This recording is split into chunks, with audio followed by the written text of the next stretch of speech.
Welcome back, everyone. For today's video, we have an interesting topic: how to create weaknesses or how to provoke the opponent to make an ugly move, a move they don't want to make.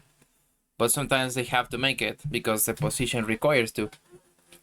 Okay, so in this game, we get knight to e4, bishop to b7, and then they have a lot of pressure on the e pawn. The next move might be c5, opening up the position for the bishop. And we can say that we are slightly better, right? Our pieces are more active, everything is good.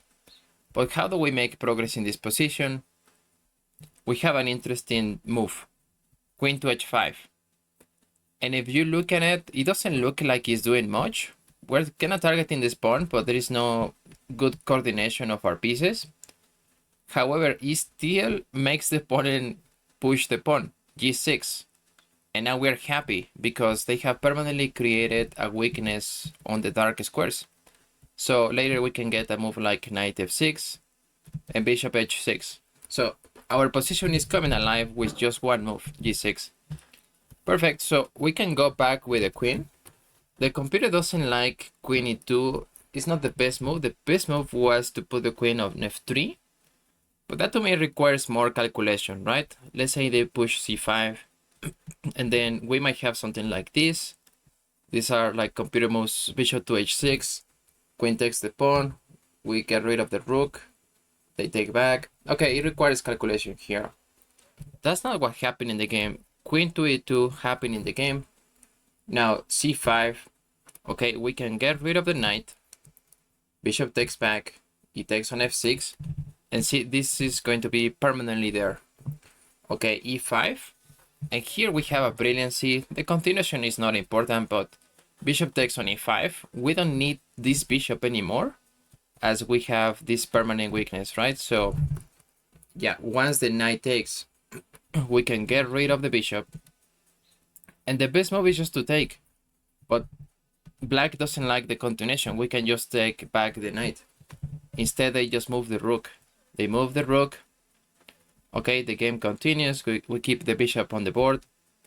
And now we have more tactics. Queen goes to e7, c4, king to h1, rook takes the pawn. And now rook to e6, right? This is kind of a hard to see move. They cannot take. This is checkmate. So rook goes back to b8, rook to d6, rook to d8. And yeah, this is when black resigned. They decided it was too much. All right, so we have a very similar situation in this position.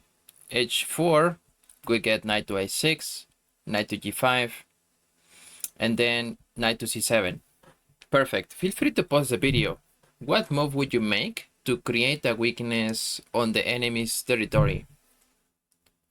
All right, if you're thinking about something along the lines of queen d3, even bishop to d3, hitting this pawn, that's correct. So the best move is queen d3, right? Here they cannot take, because once we take, we're threatening this. So that's why bishop to d3 is a little bit less effective. Takes, and now, yeah, we're still threatening this, which is very dangerous. But if you have the queen here, it's more dangerous, right? Okay, so let's go with the move that happened in the game. Queen to d3. Now black is forced to make an ugly move. We provoke g6. Perfect. Just like in the last example, they have created a weakness on the dark squares. But in this case, we have a target. We have a target, and we're gonna push h5 to target this pawn, right? Perfect. The game continues. Queen goes to g3, also avoiding this move. c5, like you have to deal with c5 later, and then this is happening, so that's why this is a good move. Queen g3, h6, and here we have tactics. What happened in the game, they just retreated, but we can even play this knight to c4. If the pawn takes, yeah, we can rewrite the queen. This open file is very good for white. Okay, that's not what happened. The knight goes back to g4, maybe even getting out an outpost later. We have these two squares available. Okay, knight goes to d5. Then f4. f4 to me looks okay. It's not a bad move. It's considered to be a mistake by the computer, but it's logical, right? You want to avoid, let's say that you play here something like h5. They can just get g5. So you're avoiding this idea with, sorry, you're preparing f4, and then if you play something like h5, and if they push this pawn, yeah, you can take, right? That's why this looks to me like a nice move, f4. So instead of f4, the best move in the position was to play bishop to d3. So it's the top engine move, and it's funny to me that whenever I analyze this type of middle game positions, a top engine move 3-4 moves ago is gonna be the top engine move maybe 3 or 4 moves later. Sorry. Okay, so let's go with what happened in the game. King to g7, h5. Now they can, yeah, this move is less effective, right? g5, we can just get rid of the pawn. Takes. We take the knight.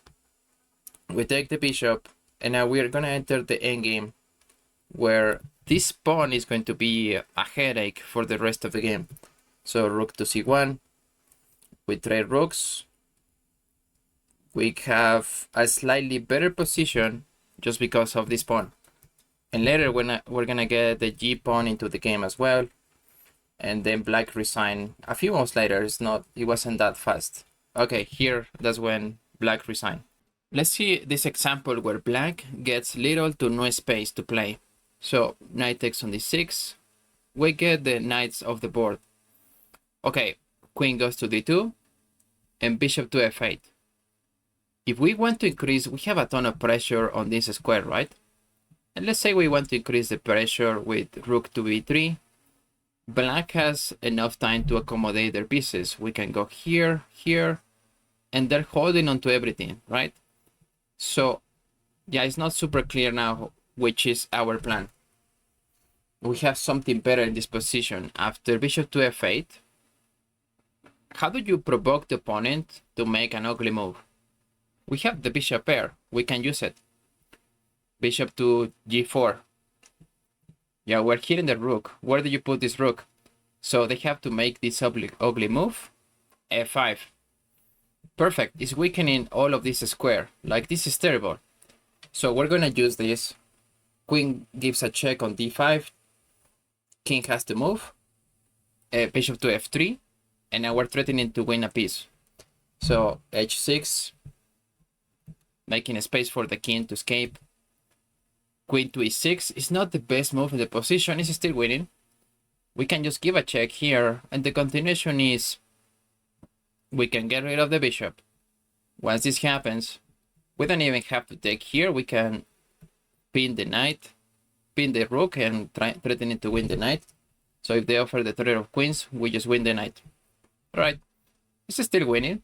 After queen e6, threatening to take the pawn. So they offer a threat of queens.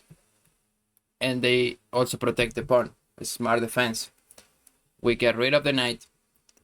Once the bishop takes, we don't want to trade queens just yet. So we can just give a check. King to h7. Bishop takes on d6. We have a bit of geometry here. We can take here. Obviously, this rook is being protected by the bishop. So everything is good. They offer the threat of queens. We just take here. And these two diagonals are open, right? So we have tactics. We can give up the bishop. Yeah, and once they take, we just take the rook.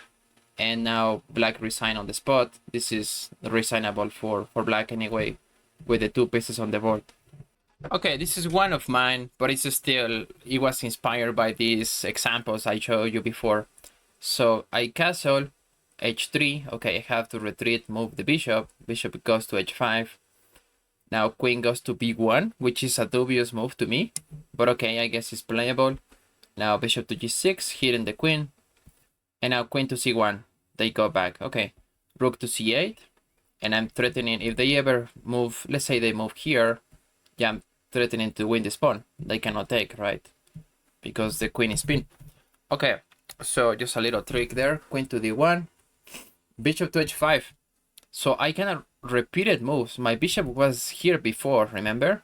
So bishop to h5, and I am provoking them to make this ugly move, g4. So I'm happy. Bishop to g6, and now knight goes to this outpost e5. I can just take, and the game continues. I can target this rook with the bishop. That was the best move. I just retreated. It's all good. And now I can infiltrate with the queen on this square, as they have all of these weaknesses on the dark squares, right? So I ended up winning this game. But yeah, this is also an idea, simple idea. Don't be afraid of repeated moves, especially when you're provoking a weakness. Alright, last example for this video. You can check out more on my exclusive content videos for only $1. You can join. Alright, knight goes to d2, b takes on c3, they take back the pawn. And here we have an interesting tactic where we sacrifice the rook. Right, once they take back, we're targeting the g pawn, giving a check, and the position falls apart for white. This is the top engine move. This is not what happened in the game. What happened was a much more normal move, which is still winning. Bishop to b5. We're targeting all of these squares. So after the knight retreats, tries to defend the light squares, we are threatening to checkmate. Queen to g4. They are forced to make an ugly move, right? f3. f3, I'm still targeting all of these pawns. So queen to g5, just a retreated move. And now this pawn is hanging. Okay, they try to defend it. Same idea, we can sacrifice the rook. We're removing the defender of the king, right? And yeah, this pawn is still weak. This pawn is still weak. And we can bring the rook into the game later, maybe. So king has to escape. King to d1. Pretty much everything is winning. Bishop to a4, consider a brilliancy. Why? Because we're distracting the queen from the defense of this rank. Once they take the bishop, we bring the rook into the game, and they cannot defend all of these squares. White resign on the spot. Thanks for watching. Please comment, like, and subscribe, and I will see you in the next one. Take care.